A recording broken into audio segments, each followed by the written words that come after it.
Man kommt nicht aus dem Nichts und man geht auch nicht ins Nichts, sondern alles Vorherige verbindet sich mit dem Gegenwärtigen. Und als wir ans Ufer kamen, und als wir ans Ufer kamen und saßen noch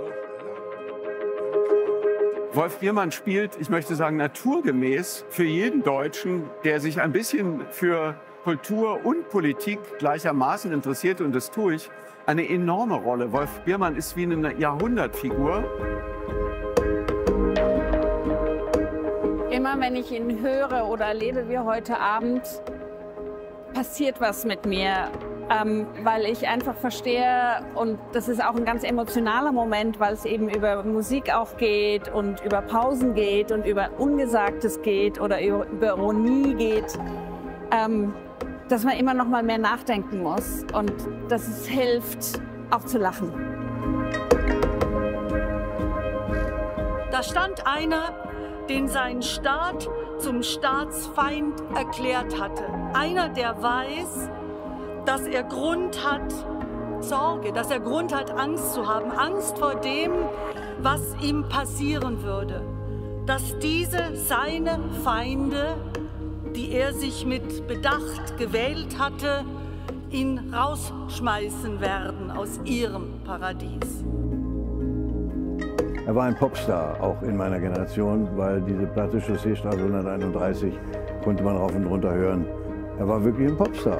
Und dann natürlich nach der Ausbürgerung hatte ich das Riesenglück, ihn näher kennenzulernen und dass wir uns quasi anfreundeten und bis zum heutigen Tag Freunde sind, weil Wolf Biermann ist einer der größten Lyriker deutscher Zunge. Und dass er dazu auch noch Musik erfindet, macht ihn wirklich ziemlich einzigartig. Für Biermann künstlerisches und politisches Selbstverständnis bedeutete der erzwungene Wechsel von Ost nach West eine immense Herausforderung. Wie definiert sich ein Liedermacher, der sich bei aller Kritik an der SED-Führung zunächst weiterhin als Kommunist verstand? In der Bundesrepublik unterstützte Biermann die spätere Friedensbewegung, die Anti-Atomkraftproteste und die Gründung der Partei Die Grünen. Biermanns Persönlichkeit, sein Werk, seine Geschichte wurde zu einem Kristallisationspunkt für viele Linien des 20. Jahrhunderts. Daher sind wir auch nicht die Ersten, die versuchen, sein Werk und seine Person in einer historischen Ausstellung zu kontextualisieren.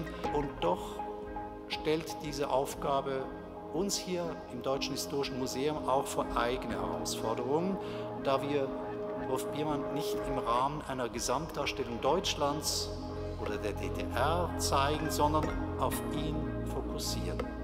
Ich hoffe, Sie werden dabei erkennen, es lohnt sich heute, auf Werk und Geschichte von Biermann neu zurückzublicken. Wolf Biermann denkt, schreibt, publiziert und gestaltet weiterhin. Gleichzeitig ist seine Geschichte auch Geschichte. Es ist heftiger, als ich dachte, weil ich auch mich nicht so sehr für all das Zeug interessiere, weil ich ja nach vorne leben muss und nicht nach hinten. Aber jetzt habe ich die Gelegenheit, diesen Menschen näher kennenzulernen, der mir natürlich, wie Sie schon dunkel ahnen, am fremdesten sein muss. Denn wer kennt sich schon selber? Das eigene Leben ist immer in der Gefahr, dass man es sich zurechtlügt. Dass man sich in die eigene Tasche und in die eigene Seele lügt. Und zwar schuldlos. Und insofern ist es für mich auch ein Gewinn, dass ich mal mit kühlem Blick all das anschauen kann.